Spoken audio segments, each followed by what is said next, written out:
We go from people who had busy things on our mind this morning to people who are now together in a space to kind of explore these questions that we have.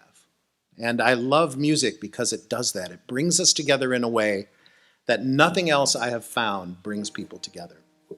In fact, I have a little song here that I'm going to teach you real quick.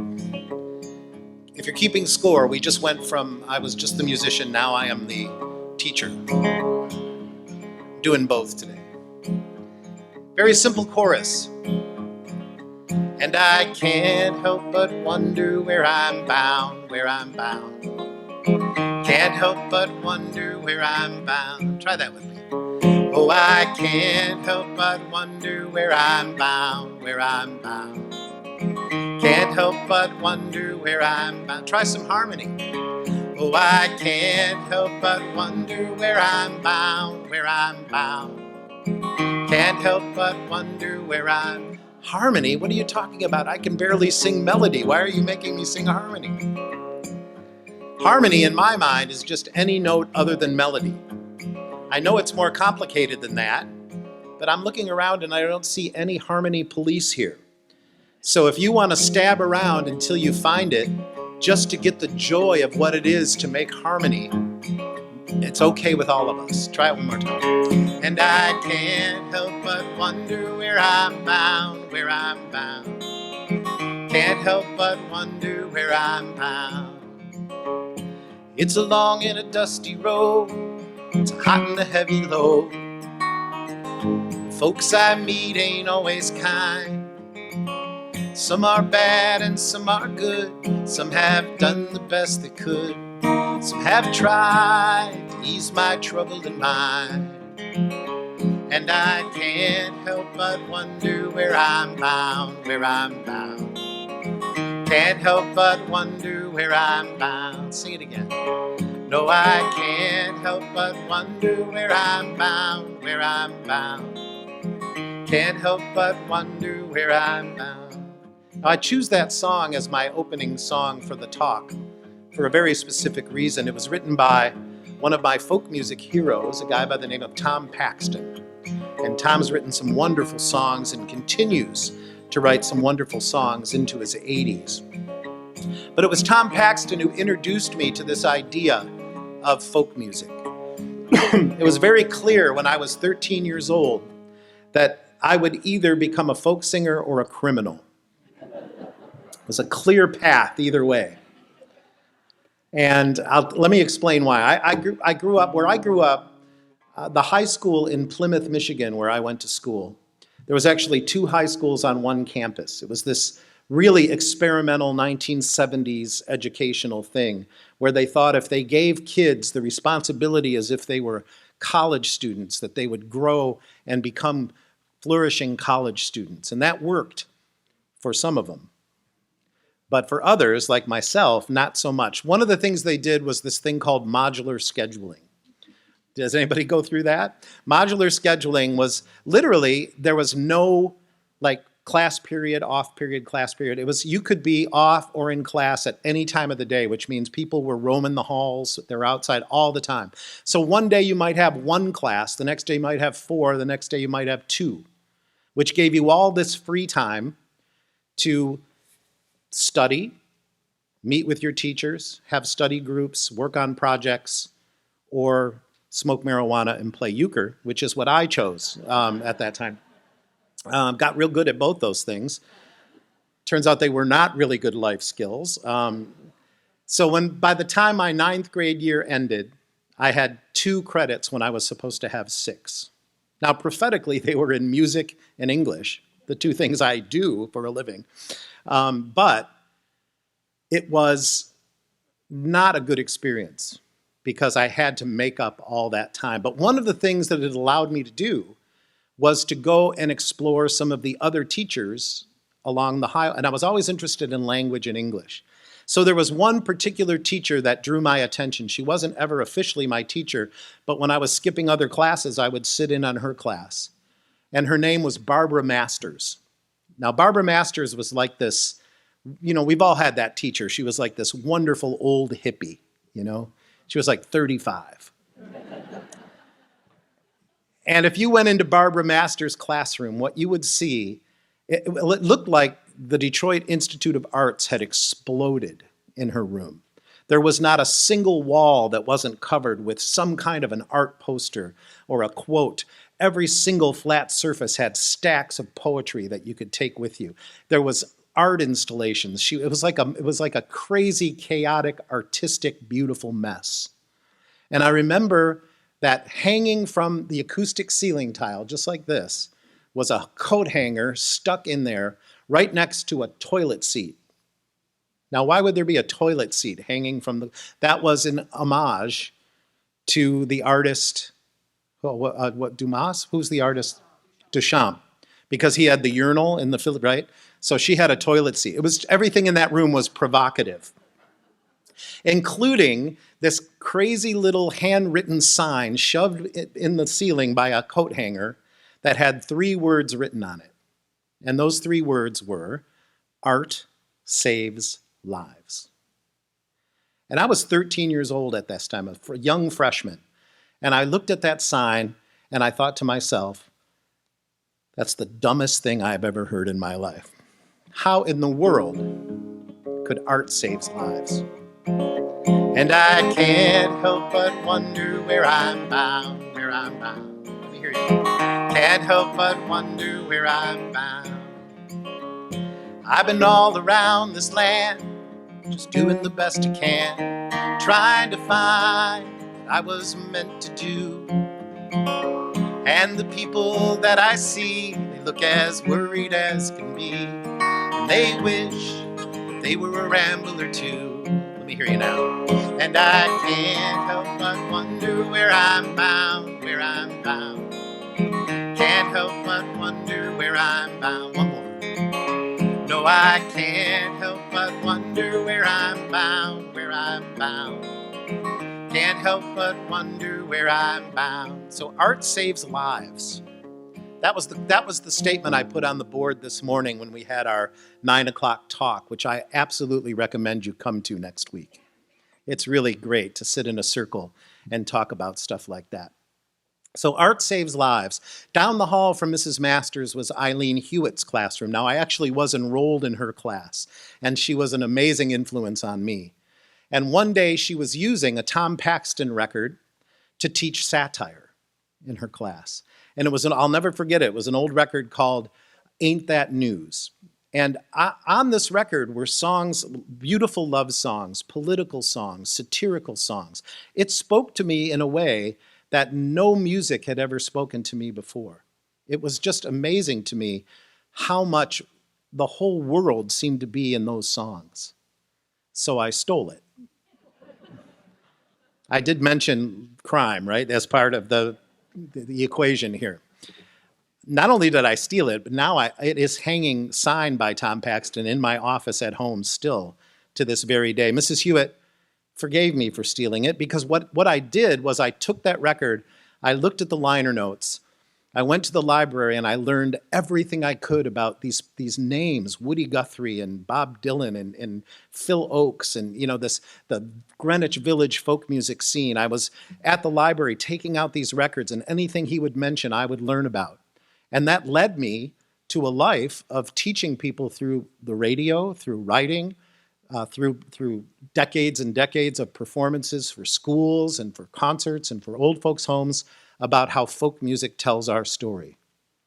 You see, art saves lives, right?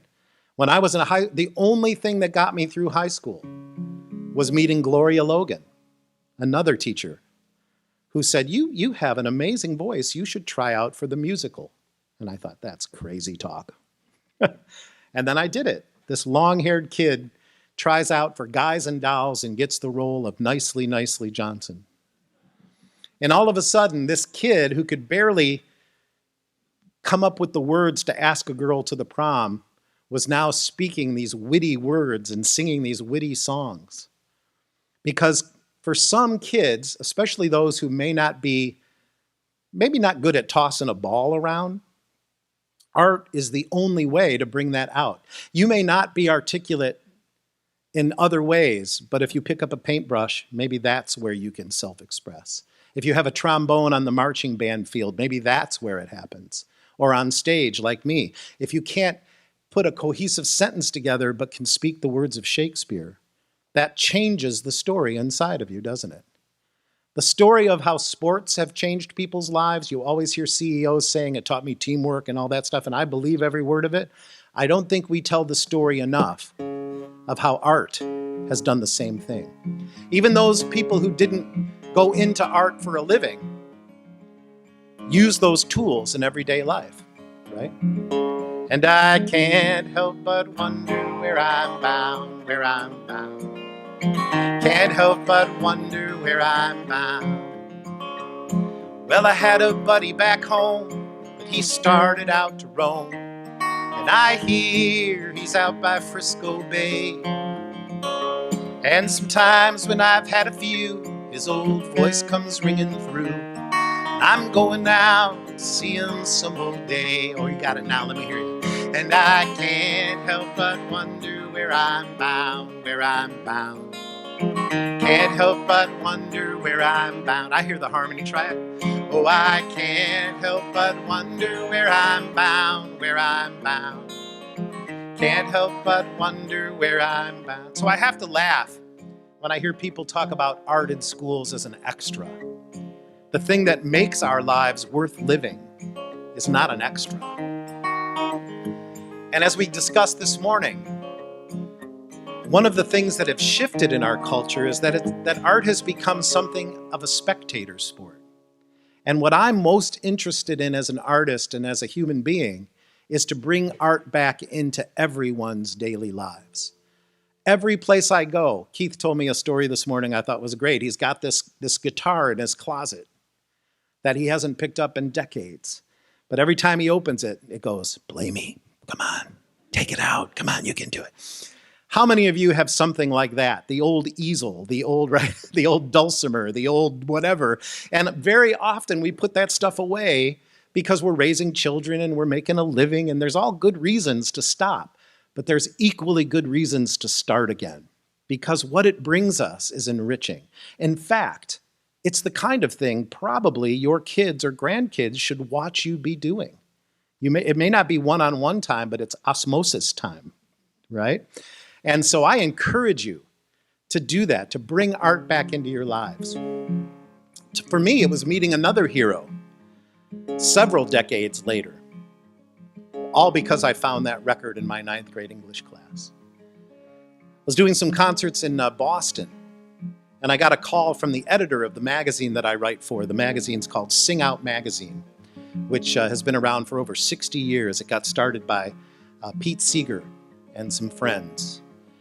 So when Pete Seeger was 89 years old, the editor of the magazine called me up and said, "Hey, Matt, I know you're headed back to Michigan, but if you don't mind, I just got approval. Pete Seeger would like to do an interview with you if you could come down to his hometown on your way home," which of course wasn't on the way home at all. It was south down to Beacon, New York.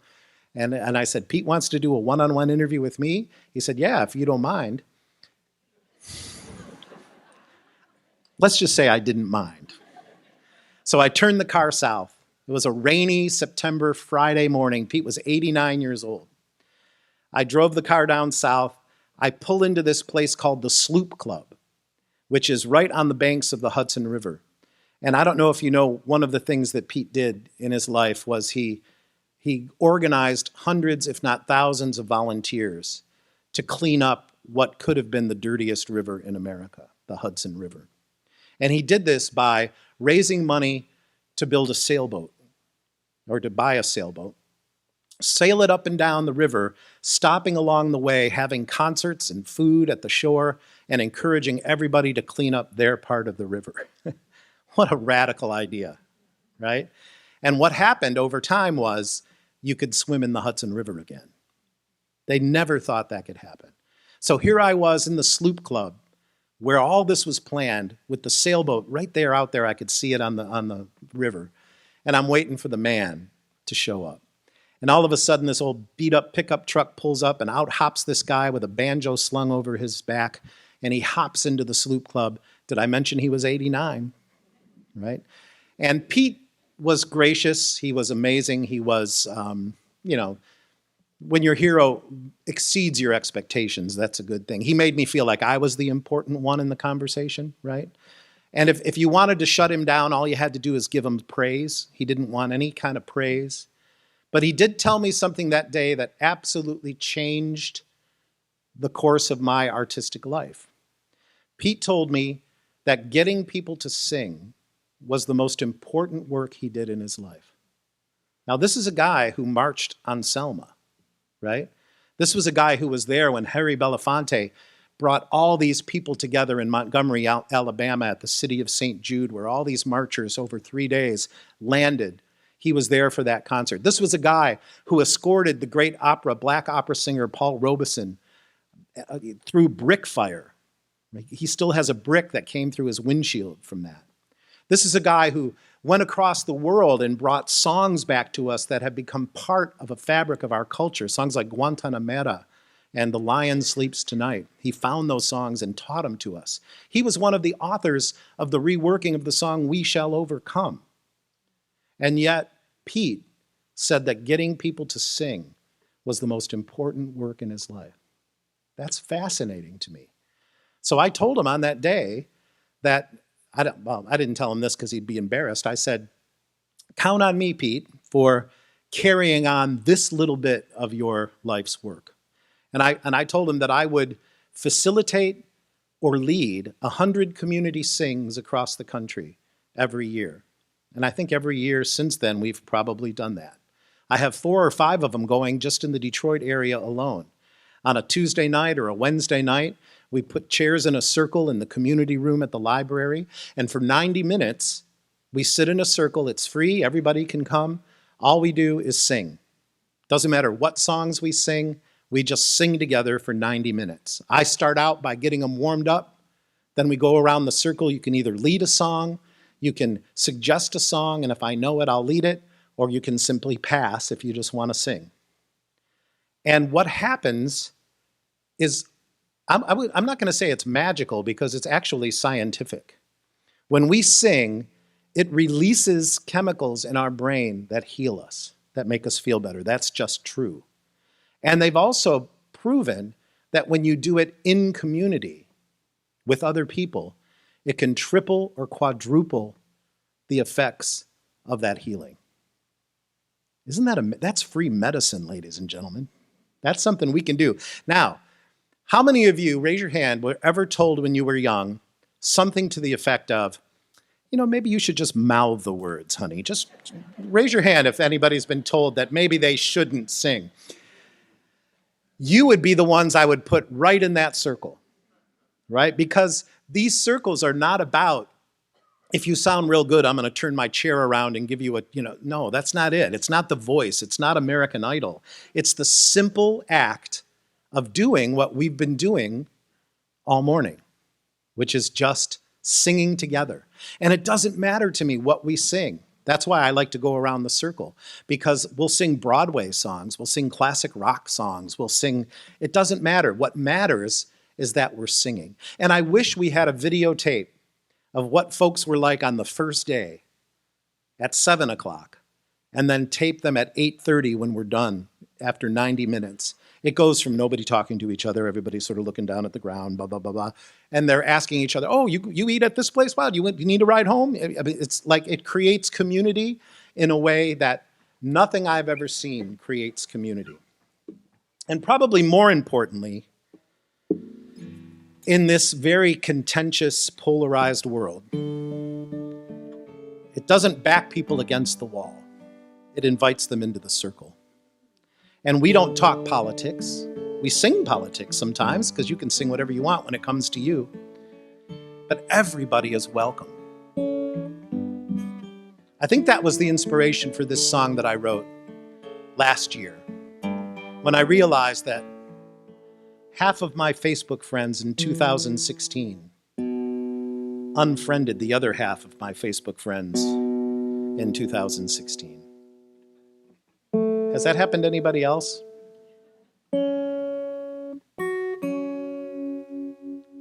So I decided I needed to address it the only way I know how, in a song.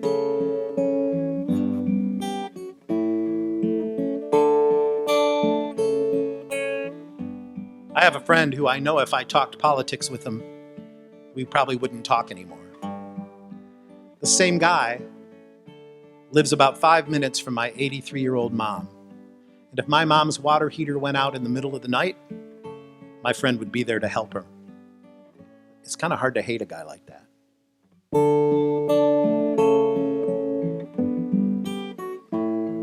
Could you love me if I don't look like you? Is it deeper? Is it stronger? Something hidden, something true. If I stare a little longer, will I see myself in you? Could you love me if I don't look like you? Could you love me if I don't think like you? Is it deeper? Is it stronger? Something hidden, something true. If I stare a little longer, will I see myself in you? Could you love me if I don't think like you? This life's a burning candle, and it would be a shame if we ignored the difference between the smoke and the flame.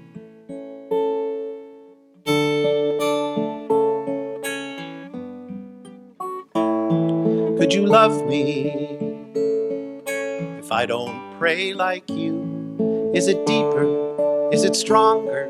Something hidden, something true. If I stare a little longer, will I see myself in you? Could you love me if I don't pray like you?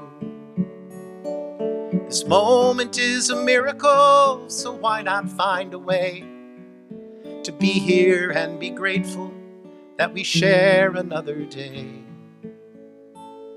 Could you love me if I don't love like you? Is it deeper? Is it stronger?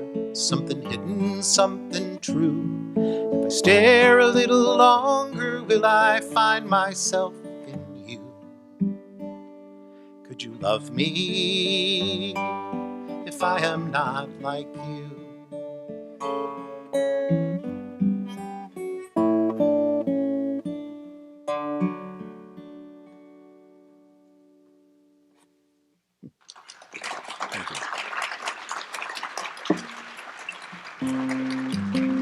Thank you so much. So, if you want to get a community sing started in Grand Haven, I'm here for you. The way I love to do it is I often think of myself sometimes as like Johnny Singing Seed, because I can't be everywhere at once, but I can teach you how to do it. So I can come and do one and model it for you, and then you could find the musicians who could handle it. Sometimes 2 or 3 in a circle work great. Remember, it's not about you, it's about serving the circle. And then have it every month. We're sitting in a community center, right? That's what these things are for. Yeah. And just like we had a talk this morning, you could do that with a song circle. And it's just a wonderful thing to do. I can't tell you how it's changed, not just the way I do those, but the way I do my concerts now. Because I can't do concerts without having that happen, as having that part of what it is. Because it's just something we all share. So that's the end of the talk. And now I have one last song. Guess who's going to help me, though? Let's do this one. Thinking about the civil rights movement, one of the things I do, very lucky to do, just about every March now, this will be the 3rd or 4th time I've done this. I get to go down to Birmingham, Alabama, and board a bus with my guitar. And on that bus, we have about 50 people from all over America, or all over North America, really. And we tour Mississippi and Alabama and stop at just about every iconic stop along the Civil Rights Trail. It's a program called the Living Legacy Project. It's put together, I think, by the Unitarian Church, but it's certainly not exclusively Unitarian, because we've had people of all and no faiths on the bus. But what's amazing about it is they've cultivated these relationships with people all along the way. So you don't just go to the monuments and to the museums. You meet people who were there. You meet the people who lost their husbands, their wives, their grandchildren. And you hear their stories. Now, why in the world would they shell out my phenomenal fee to have a singer on the bus? Because we know what singing did to that movement, don't we? It was a singing movement. And it was a singing movement because songs are more than entertainment, right? They give us hope. They literally give us strength, and they heal us.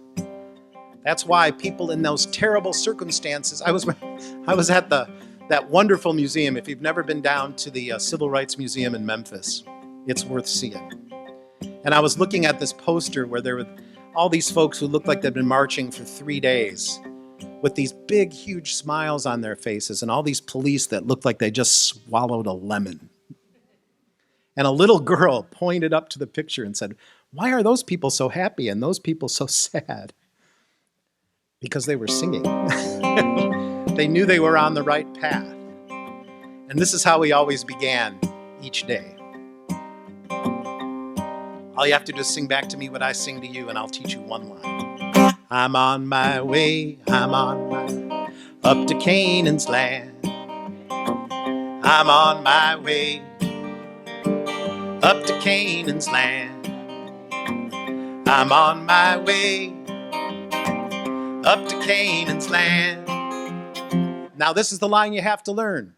I'm on my way, glory, hallelujah, Lord, I'm on my way. Try that. I'm on my way, glory, hallelujah, Lord, I'm on my way. Try that again. I'm on my way, glory, hallelujah, Lord, I'm on my. Sing after me. It's a mighty hard road, but I'm on my way. It's a mighty hard road, but I'm on my way. It's a mighty hard road, but I'm on my way. Remember? I'm on my way, glory, hallelujah, Lord, I'm on my way. Sing it again. I'm on my way, glory, hallelujah, Lord, I'm on my way. Well, if you won't go, well, if you won't, don't you hinder me. Well, if you won't go, don't you hinder me. Well, if you won't go, don't you hinder me. Sing it out. I'm on my way, glory, hallelujah, Lord, I'm on my way. Again. I'm on my way, glory, hallelujah, Lord, I'm on my way. Paul and Silas were bound in jail, had nobody but to go their bail. Keep your eyes on the prize, hold on. You know this one? Sing it out. Hold on, hold on. Keep your eyes on the prize, hold on. Sing it again. Hold on, hold on. Keep your eyes on the prize, hold on. The only thing that we did wrong was staying in the wilderness too long. Keep your eyes on the prize, hold on. Hold on, hold on. Keep your eyes on the prize, hold on. You know, one of the things I love about this song, other than everything, is that it doesn't tell you what the prize is. I think that's why this song has lasted as long as it has. In the 1960s, it was about freedom. But I sing this song for community college students who were the first kids to go to college in their entire family, and for them the prize was an education, or to lift yourself out of poverty. The songs that last are the ones that don't tell you what to think, but give you the opportunity to fill in the blanks. The only thing that we did right was the day we began to fight. Keep your eyes on the prize, hold on. Hold on, hold on. Keep your eyes on the prize, hold on. I'm on my way, up to Canaan's land. I'm on my way, up to Canaan's land. I'm on my way, up to Canaan's land. Sing it out. I'm on my way, glory, hallelujah, Lord, I'm on my way. One more time, watch me. I'm on my way, glory, hallelujah, Lord, I'm on my way.